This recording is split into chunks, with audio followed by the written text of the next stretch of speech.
Hi, my name is Colby Robinson and welcome to Soviet Domination. Today I'm about to teach you about the Soviet influence on the communist blocs. Today's episode is on Bulgaria.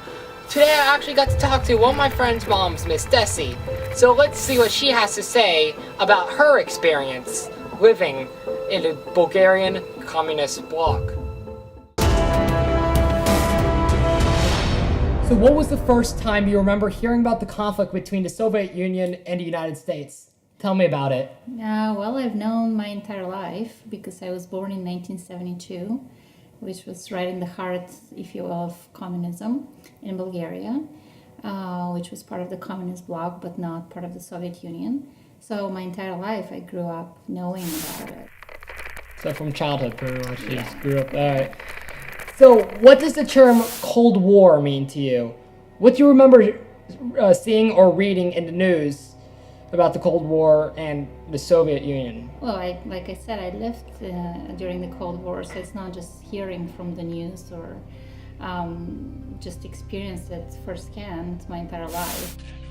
In the 80s, when Reagan and Gorbachev got together, that was really what I remember vividly about the term Cold War and the conflict between the two worlds, if you will.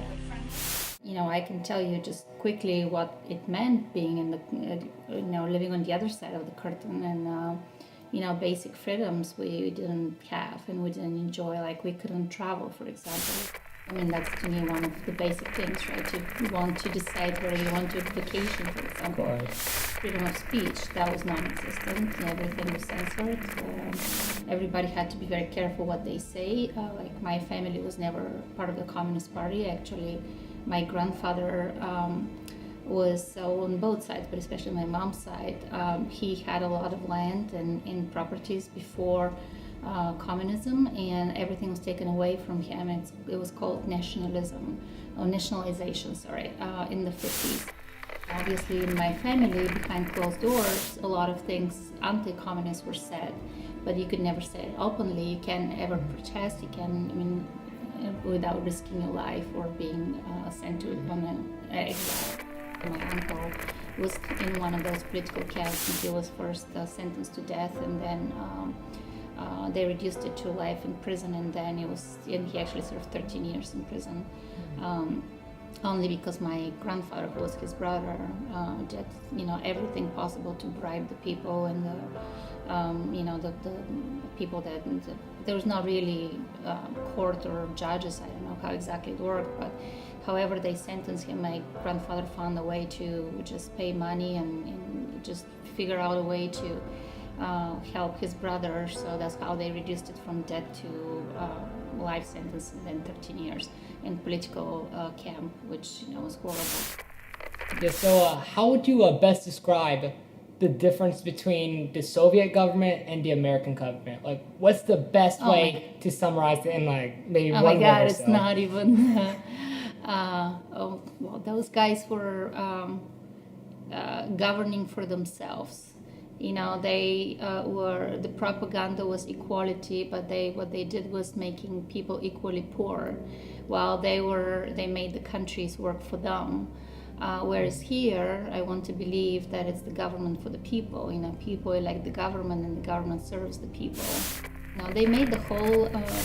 I'm talking about Bulgaria, but it was the same, all over the communist bloc. The whole country worked for a handful of people up there that lived like the biggest capitalists. They enjoyed the fancy cars and the private jets and, the bank accounts in Austria or London or Switzerland or, they did everything that the top rich capitalists do, while they were, preaching to the population that we should be nice to each other and equal and share and not one person should be better off than the other, but we all equally poor. They made us all equally poor.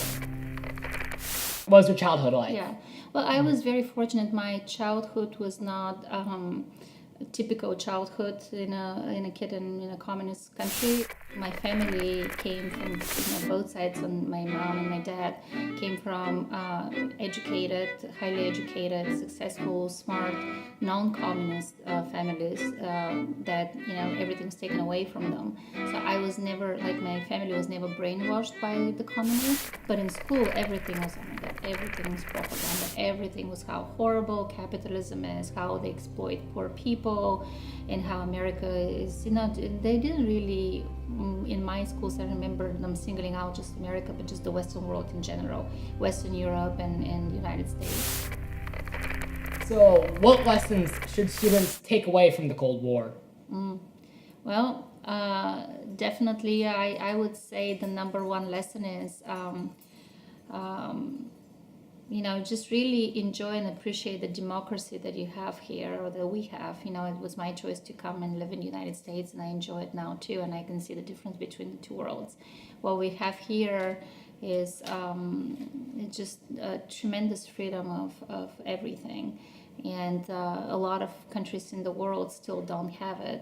In many countries during those 50s, 60s, 70s, 80s didn't have it.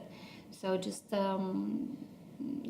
it's great to have a free country, democracy, a government that you choose, and to be able to do whatever you want to do, as long as it's obviously a positive and not hurting anybody. But a lot of places don't have that freedom, and I experienced it firsthand, and it's horrible when you don't have. Well, now we enjoy the freedom of going back and forth. Bulgaria is a very different country now. It's a nice place to visit. It's a beautiful country and very hospitable and warm people. And the rest of that part of the world is also very nice. A lot of people have heard of Croatia and the Czech Republic, but pretty much any country in that area is really beautiful, and the people are very nice. And slowly but surely they're getting out of that. It was many, many years of oppression. And now some of the countries like Bulgaria are part of the European Union, so it's much better. Beautiful nature, nice beaches, nice mountains, hiking, skiing, or just laying on the beach, great food, so definitely a different world. And we enjoy it. We go back every summer. My family is still there. I'm the only one here, and with my American family. So yeah, thank you for letting me share my story. Well, thank you for your time. It's a pleasure. Yeah. Thank you.